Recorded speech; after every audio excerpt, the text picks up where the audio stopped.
Several big names yet to enter for the country's national championships set for June 26 to 29 in Kingston. Among the big stars yet to register are former world and Olympic sprint hurdles champion Omar McLeod, Rio and Tokyo double Olympic sprint champion Elaine Thompson-Herah, and the reigning Olympic men's discus throw champion Roger Stoner. Also absent from the entry list so far are world under-20 triple jump record holder Jaden Hibbert and young sprint prodigy Brianna Liston. No surprise there though, the initial entry deadline was Sunday the 15th, with the late entry deadline set to close on Thursday the 19th of June.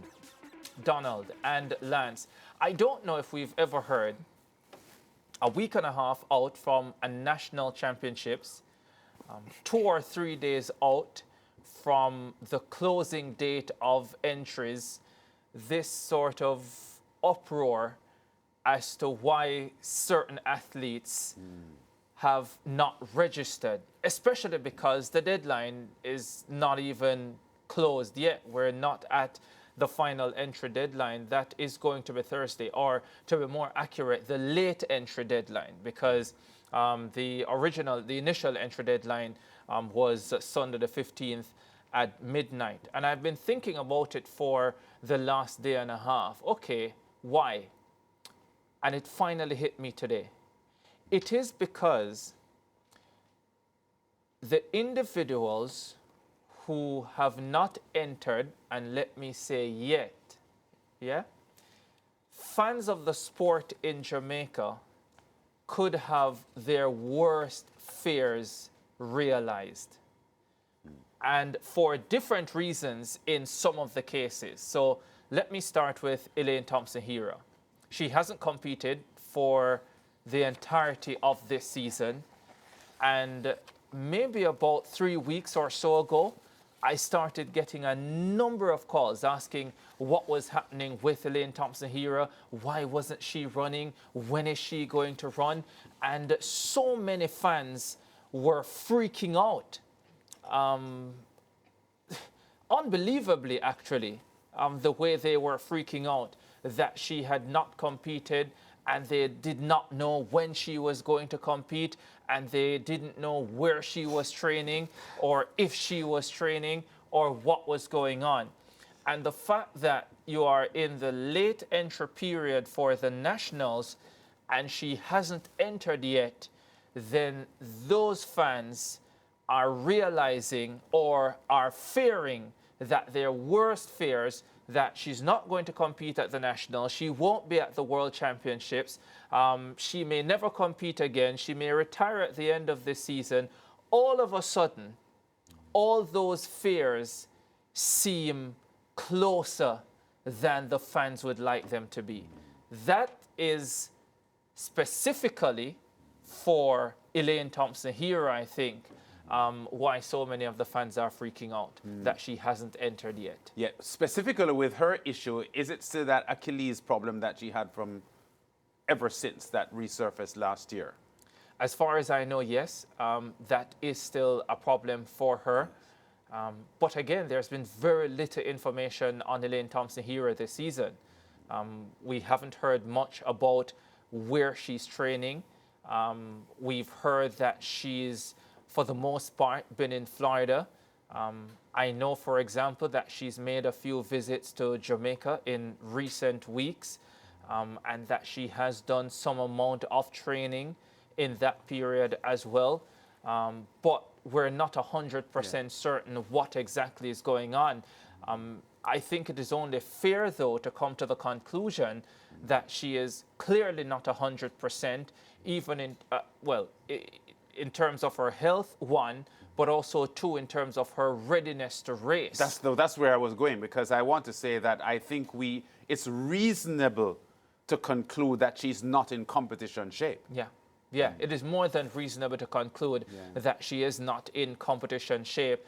And I still think it is reasonable as well to conclude that the health issues that have, or the injury issues which have bothered her in recent seasons are still bothering her at this stage. My question is, because I do have a little bit of an issue with the silence. When do you never have an issue? Oh, okay, with the silence. With the silence in particular, right? Because you're a world-class athlete, Yes. right? And I can understand the general rule about, privacy and health concerns and, keeping that on the wraps. But, and I don't even want to sound as if, patriotic, like you're representing Jamaica. I don't even want to get into that. But in terms of you just being a brand, why choose the option of being silent? What benefit is there to allow this type of speculation to just continue for weeks and months? That's what I'm trying to wrap my mind. I know that you are pretty close to the atmosphere around these athletes and what their management would be thinking in terms of certain decisions that they would make. Not in this case. So I just want to put that out there. But generally speaking, though, what added benefit there could be to privacy in this instance?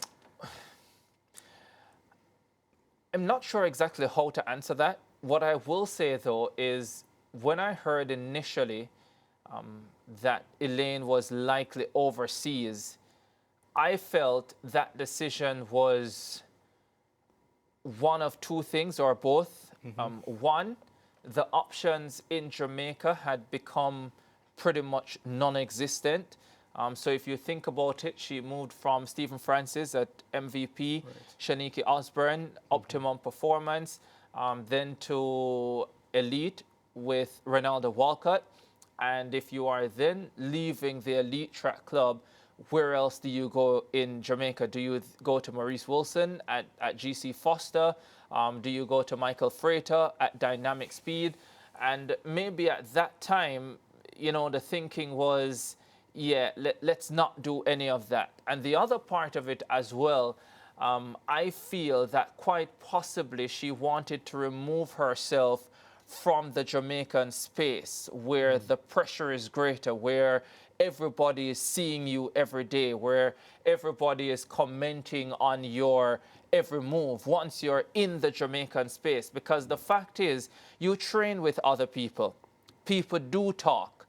And sometimes you'll hear a lot of that. So if you're in training and you were struggling this morning to run the 2 150s that were given to you, that's going to be out there somewhere.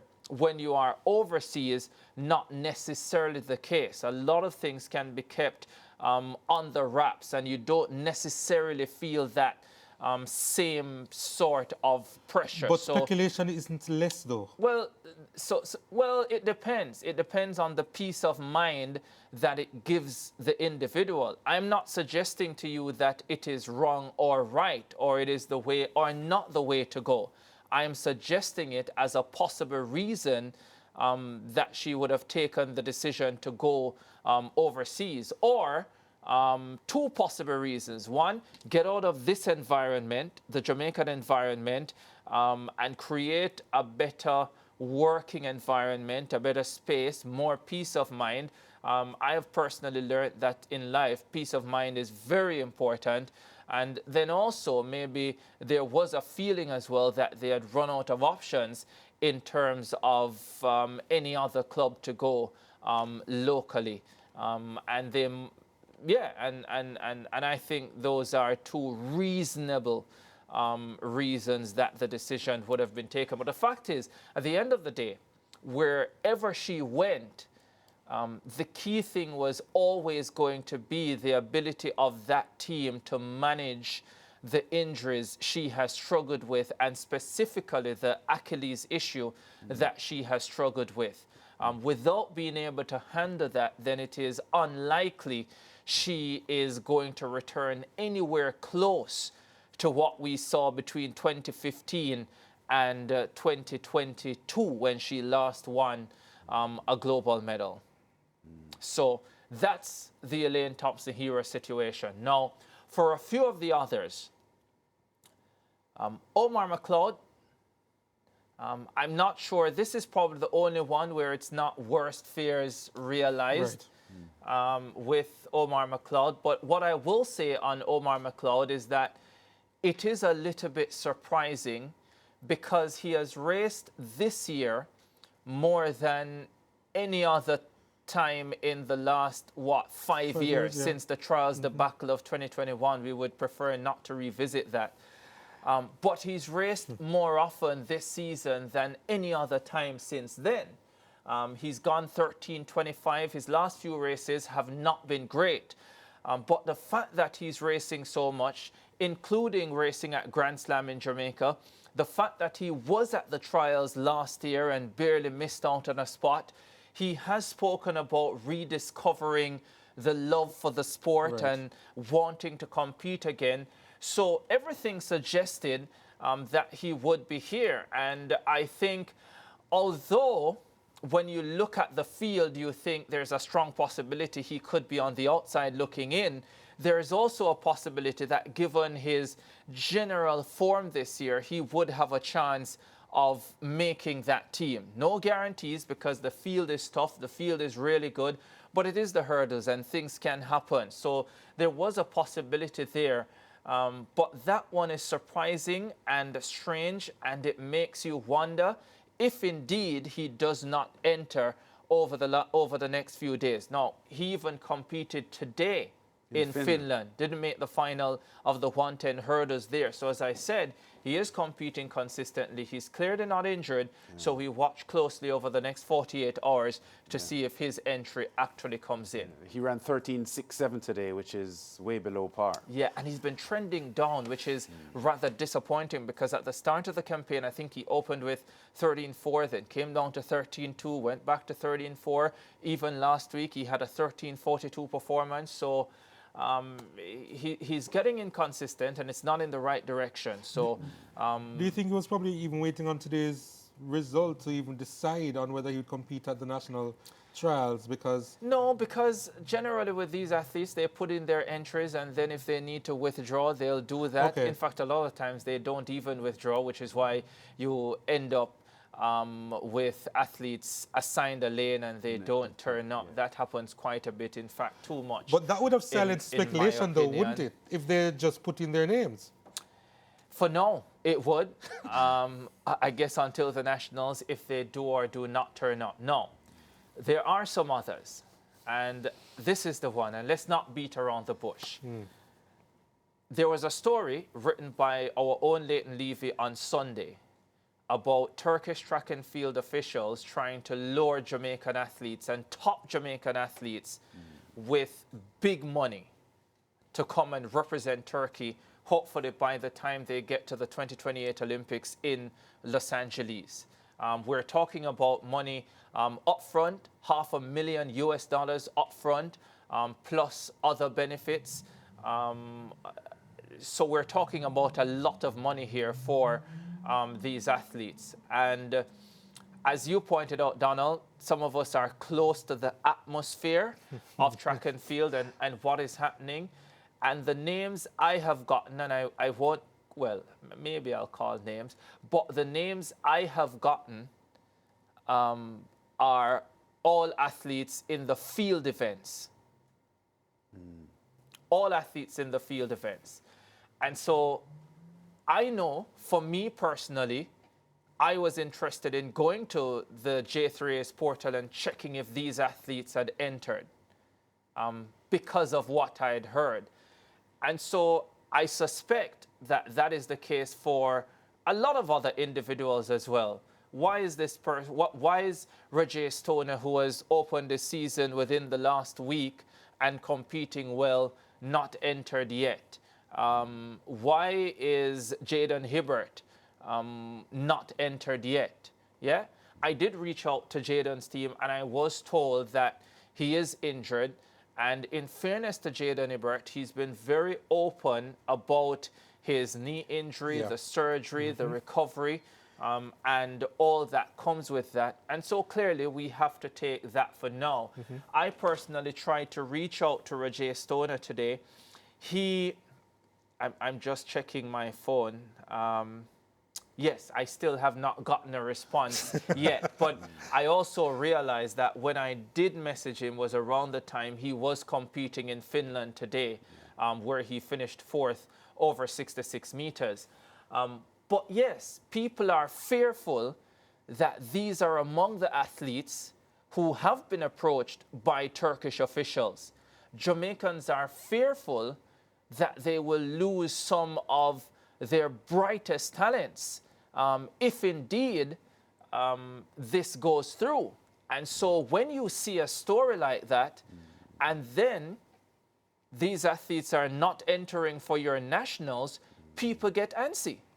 And you cannot blame them for doing that, because Jamaican fans don't want these athletes to go, even as some of them will admit that we understand that from a financial standpoint, it might make sense for a lot of these athletes, because they have been crying out since Thy Kingdom Come for assistance, for help, for something, and they haven't been getting much of it. So there is a fear.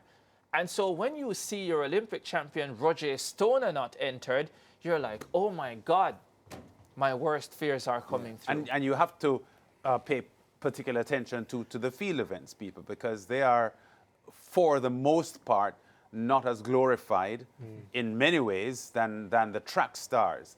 And the Stoner issue, though, his NFL aspirations, where did that end up? Because I gather that he had spent some time in the off season going through an NFL introductory sort of program, because as soon as he won the gold medal in Paris last year, we heard these stories about him shifting from track and field to NFL, and obviously the big money would be in store for him.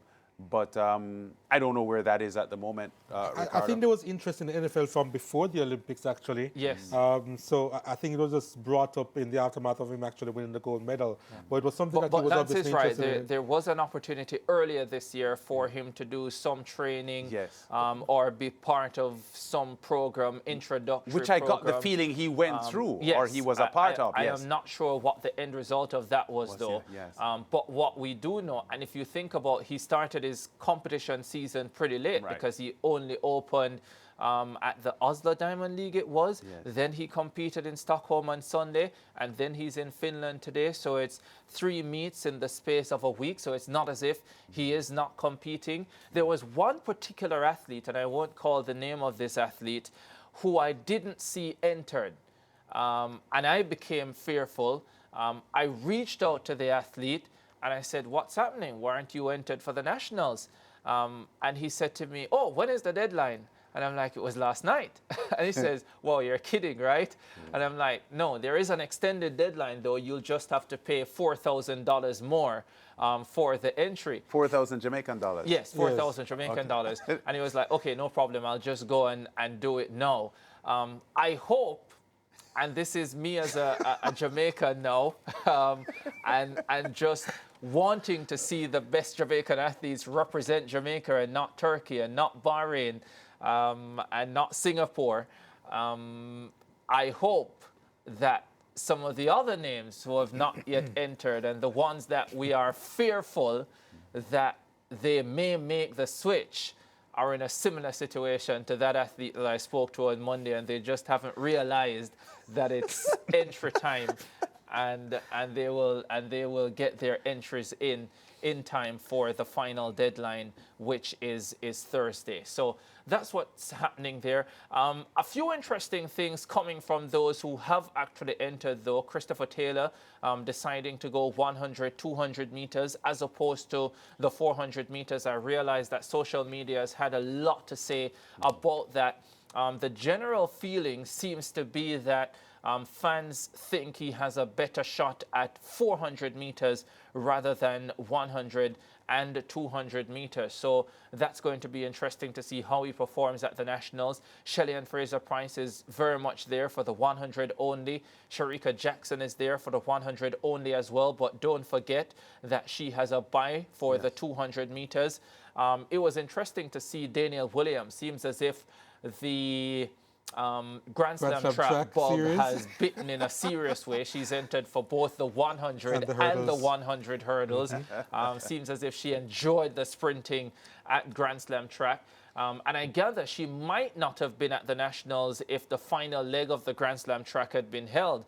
So maybe she's just decided, well, let's do the same double I was going to do at Grand Slam track that weekend, because she too is already qualified with a bye as being the defending world champion in the 100 hurdles. So it's really setting up to be a cracking Nationals, and it's setting up to be an intriguing next 48 hours. By the way, I was just trying to go on the website to check again if any of the athletes we're here talking about have put in their entries yet.